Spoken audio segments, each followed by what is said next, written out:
To give a realistic conclusion I've made of the potential that AI has for the overall economy. And unfortunately, even though I'm very keen on generative AI, the story is going to be a little disappointing to a lot of people. The first point is that AI is not going to change things overnight. This is a tool and it needs to learn to be used. There's vast amounts of cultural and intellectual transformation that has to happen in workplaces, starting from every user has to learn something about prompt designing. Organizations and companies have to become good at prompt engineering, context engineering. They need to get better and better at creating agents. Developers need to learn how to use the new AI. So you've got that. Secondly, GenAI demands a whole new set of computer science skills. It may not have felt like it, but in the past 20 years, we have been at a period of linear, predictable technical progress. 20 years ago, I could have pretty much told you what the technical developments were going to be, particularly around cloud computing. And we've been producing graduates, people looking in Python, data sciences, statistics.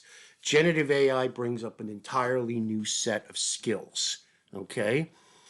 And these skills generally preference generalists.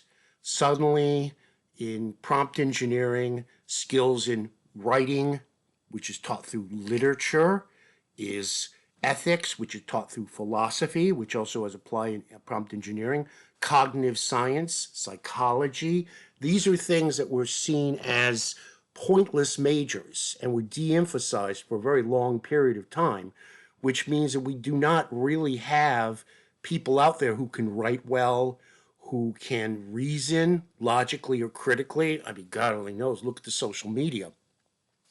We don't have the human cognitive capacity out there to exploit it, and it's going to take a while to develop it. And then once we even get all of that in place, we don't even know all the issues around security, prompt injection threats, things like this that are going to have to be developed. There's going to be a lot of human work to get us able to use AI, generative AI.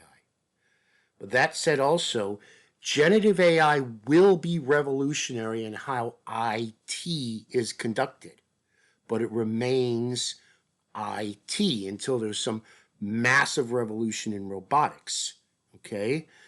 IT in the United States economy, the most innovative economy in the world in total bulk, is 15% of GDP. So the ideal that AI is going to vastly expand economic growth when for the first years, if not decade, its contribution is going to be in IT improvements just doesn't make mathematical sense, okay? And then a big concern is just how much insane amount of money is being thrown at building data centers. This isn't just not sustainable because people are going to stop wanting to loan money, but we're going to run out of natural resources at some point. We just cannot simply continue to be building data centers at this time. So at some point, the data centers used to train and implement AIs will stabilize, so that boost will go away. So I think people are going to be very disappointed in the first 10 years about the progress.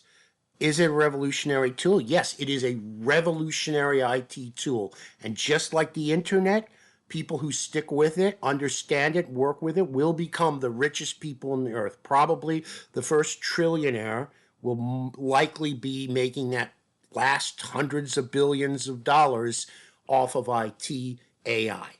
But that said, it's not going to be the estimates. I've read estimates where people are thinking this will bring 20% economic growth. I do not really see that, particularly given the fact that IT only accounts for 15% of the UK economy.